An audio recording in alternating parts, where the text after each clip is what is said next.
Buenas, AEW NJPW Forbidden Door 2023 comenzó con la hora cero, donde en el primero de los 4 encuentros tuvimos a Jenna Strickland y Brian Cage triunfando junto a Dembasi sobre Rocky Romero, Trent Berreta y el Desperado. Luego la campeona Ring of Honor Athena derrotó a Billie Starkz y se convirtió en la tercer semifinalista del torneo femenino en memoria a Owen Hart. Posteriormente el Fantasma derrotó a Stu Grayson y en el evento central de la hora cero, los ingobernables de Japón, encabezados por Shingo Takahashi, triunfaron sobre el United Empire y llevándose la derrota a TJP. Después de esto inició formalmente el pay-per-view con un combate parejo en el cual NJF recobró una distracción del árbitro que no vio cuando Tanahashi tenía la victoria y luego tampoco vio cuando NJF lo noqueó un sonido inservible al infinito, con lo que derrotó a Tanahashi y NJF retuvo así de repente su campeonato mundial de AEW. En el siguiente encuentro Satoshi Kojima comenzó dominando sin problemas a un CM Punk que tardó en arrancar y cuando lo hizo se terminó formando un enfrentamiento bastante entretenido que culminó con la victoria de CM Punk, que de esta forma avanzó a las semifinales del torneo masculino en memoria a Owen Hart. Lawrence Cassidy nuevamente retuvo el campeonato internacional de AEW al superar en una muy buena Fatal 4 a Daniel García tras que este eliminara del medio a Zack Sabre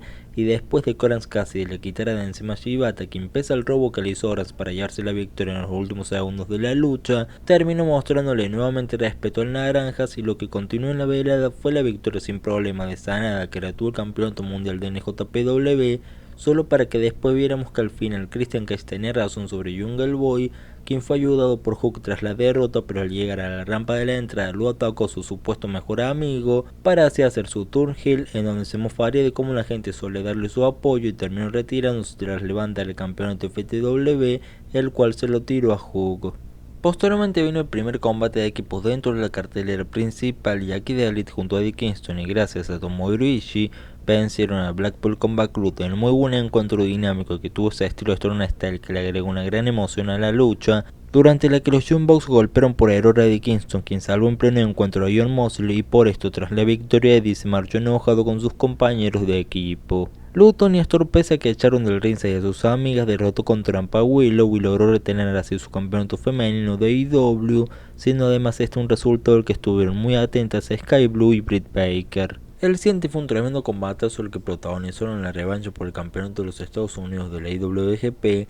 en donde Will Ospreay dominó la primera parte casi sin oposición ante un Omega que cuando parece muerto regresó e igualó al británico, aunque un corte que provocó que el lugar se llenara de sangre y volvió a emparejar por completo la acción, que cuando se fue para el lado de Omega y este tenía la victoria, Don Callis, pese a ser expulsado del ringside hace un rato largo, regresó y le entregó un destornillador a Ospreay, quien lo usó y tras ello remató a Omega, pero este se mantuvo vivo, por lo que el británico tuvo que volver a insistir con varios remates hasta que Omega ya no se pudo mover más tras dos terribles golpes con la cabeza contra la lona, y de esta manera Will Ospreay igualaría el marcador y recuperó así su campeonato de los Estados Unidos de la IWGP. Y en la coestelar de la velada tuvimos el encuentro de tríos que tuvo la mala suerte de venir después del gran Omega vs Ospreay 2, lo que hizo que por momentos esta lucha estuviera bien y por otros diera igual, y este encuentro llegaría a ser bastante parejo, lo que se terminó reflejando en su final con un Naito que se llevó la victoria sobre Minoru Suzuki, quien en un forcejeo de un segundo al otro terminó comiéndose el conteo y así nomás terminó la lucha. Y en el evento central, Bryan Danielson y Kazuchika Okada dieron un combate muy cerrado y que con el paso del tiempo el cuerpo de ambos fue sufriendo bastante castigo, lo que llevó a un bache tras que Danielson intentara engañar con una lesión a Okada que no cayó del todo en la trampa,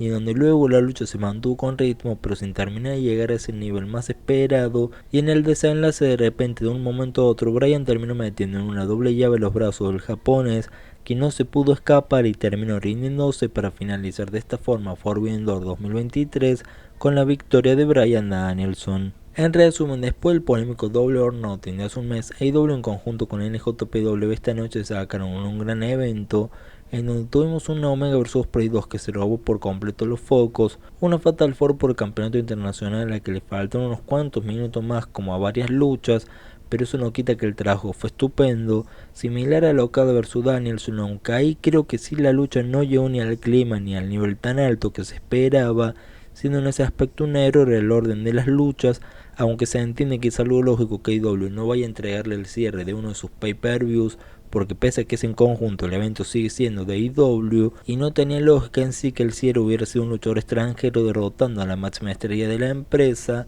Luego, por otro lado, el combate de Delit y compañía contra el BCC estuvo bastante entretenido y se lució mucho más al permitir que se luciera por más tiempo el estilo japonés antes que el estilo tradicional. Por su parte, el Kojima vs Pong y el Tanahashi vs NJ fueron dos buenas luchas. Una tuvo un final sucio para justificarse y la otra de la que se esperaba que fuera solo un relleno más, pues terminó tapando las bocas. Y en definitiva, lo más flojo o menos resaltante fue el Tony vs Willow, y un poco más arriba estuvo el Sanada vs Jack Perry, donde lo mejor fue el final, que a mi entender ese Turgil fue correcto y perfecto, aunque siento que desaprovecharon nuevamente la oportunidad de hacer avanzar a Hook como equipo con Jungle Boy al volver a interrumpir esta historia, pero bueno. En resumidas cuentas, Forbidden Door 2023 estuvo a otro nivel de lo que vimos hace un mes y terminó siendo un evento muy bueno. Cojo, tuvo una hora cero que es cada vez más una pérdida de tiempo, cada vez más intrascendental, aunque en conclusión, Forbidden Door en su cartelera principal terminó siendo uno de los eventos más destacados sin duda alguna de este año.